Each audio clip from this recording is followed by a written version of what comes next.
পরিবারের মঙ্গলের কথা ভেবে এবং আয়ুষের সুখের কথা ভেবে এবার সাদরে কুসুমকে নিজের বাড়ির বড় বউ হিসেবে রাজশেখর গাঙ্গুলি গ্রহণ করে নিতে রাজি হয়ে গেল। হ্যাঁ বন্ধুরা, ভিডিওটা লাইক দিয়ে দেখতে থাকুন। যে মুহূর্তেই কিনা আয়ুষ ঘাবড়ে যায় এবং ঈশান যখন কিনা হাত জোড় করে দাঁড়িয়ে থাকে ওর বাবার কাছে এবং বলতে থাকে যে বাবা প্লিজ তুমি একবার ভেবে দেখো যে আমাদের মধ্যকার এই সমস্ত স্টেটাসের ভেদাভেদটা তো কোনোদিনও ছিল না। মা তো সেরকমভাবেই আমাদেরকে সেই শিক্ষা দিয়ে তো মানুষ করেছে। তার সত্ত্বেও এর মাঝখানে কোথা থেকে ভাইটা আর সঙ্গে কুসুম মিল শুধুমাত্র কুসুম কাজের মেয়ে বলে এই সমস্ত কিছু কি আদৌ আমাদের ফ্যামিলিতে ম্যাটার করে বলো তো? পরিবারের লোকের বাইরে কে কী বললো না বললো তাতে আমাদের কোনো কিছু যায় আসে না, কিন্তু আমাদের জন্য মূলত একটা জিনিসই সবথেকে বেশি প্রাধান্য পায়, সেটা হলো গিয়ে ভাইদা কী যায়। এবং ভাইদা যখন কিনা কুসুমকে নিজের স্ত্রী হিসেবে অ্যাকসেপ্ট করতে রাজি হয়ে গেছে, সেই জায়গায় আমার মনে হয় না যে কোনো মতে মা বা তুমি আমাদের কারো বাধা হয়ে দাঁড়ানো কোনো রকম কোনো আদৌ খাটে। ঠিক সেই সময় এই কথা বলা মাত্রই রাজশেখর গাঙ্গুলি যখন কিনা হেসে ফেলে এবং বলতে থাকে যে আমি তো কোনোদিনও ভাবতেও পারিনি যে এরকম একটা লক্ষ্মীবন্ত বউ আমার আয়ুষ আমাদেরকে উপহার দেবে।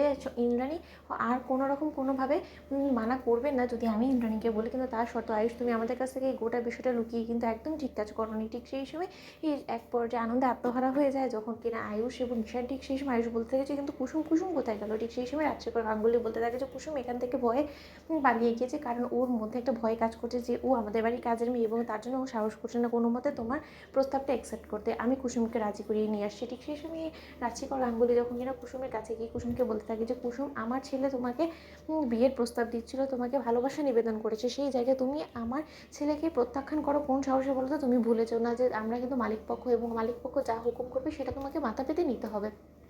ঠিক সেই সময় কুসুম যখন বলতে থাকে যে বড় সাহেব আপনি কী বলছেন এই সমস্ত কিছু বলুন তো, আমি এটা কোনোদিনও ভাবতেও পারিনি, এটা আমার জন্য ভাবনা চিন্তা করাও পাপ। ঠিক সেই সময় রাজশেখর গাঙ্গুলি যখন বলতে থাকে যে ভালোবাসার মধ্যে কখনো টাকা পয়সার ভেদাভেদ হয় না কুসুম। আর আমার আয়ুষ যখন কিনা স্বেচ্ছায় তোমাকে পছন্দ করেছে, তোমাকে ভালোবেসেছে, তোমাকে মন দিয়েছে, এবং আমি যতটুকু জানি যে মনে মনে কোথাও না কোথাও তুমিও এই পরিবারকে যথেষ্ট পরিমাণে ভালোবাসো এবং আমার আয়ুষকেও যথেষ্ট পরিমাণে যত্নার্থী করো, এবং সেই সমস্ত কিছু দেখে আমার বেশ মনে হয় যে তোমাদের দুজনের জুটিটাই রাজ্যটুকু। এবং তার থেকেও বড় কথা, গুরুজি তো ইন্দ্রাণীকে আগেও ইঙ্গিত দিয়ে রেখেছে যে আয়ুষের যে জীবন সঙ্গিনী হবে সে একজন গরিব ঘরের মেয়ে হবে, কিন্তু সে এই বাড়িতে লক্ষ্মী হয়ে পা রাখা মাত্র এই বাড়িটা সুখে সমৃদ্ধিতে ভরে যাবে। তাহলে সেই ব্যক্তি যদি তুমি হয়ে থাকো তাহলে তো আমরা একদমই নিশ্চিন্ত হয়ে যাব, কারণ আমি জানি যে আমার গোটা বাড়িটা ইন্দ্রাণী পরবর্তীতে তুমি আগলে রাখতে পারবে। তাই আমি আর কোনো মতে কোনো কথা শুনতে চাই না, এক্ষুনি আয়ুষের কাছে তুমি ছুটে যাও। ঠিক সেই সময় আয়ুষের কাছে ইন্দ্রাণী গাঙ্গুলিকে না জানিয়ে কুসুমকে আয়ুষের হাতে তুলে দিয়ে রাজশেখর গাঙ্গুলি যখন সেখান থেকে সরে যায়, ঠিক তার পর মুহূর্তে আয়ুষ অফিসিয়ালি কুসুমকে প্রপোজ করে এবং কুসুম আয়ুষের হাত থেকে সেই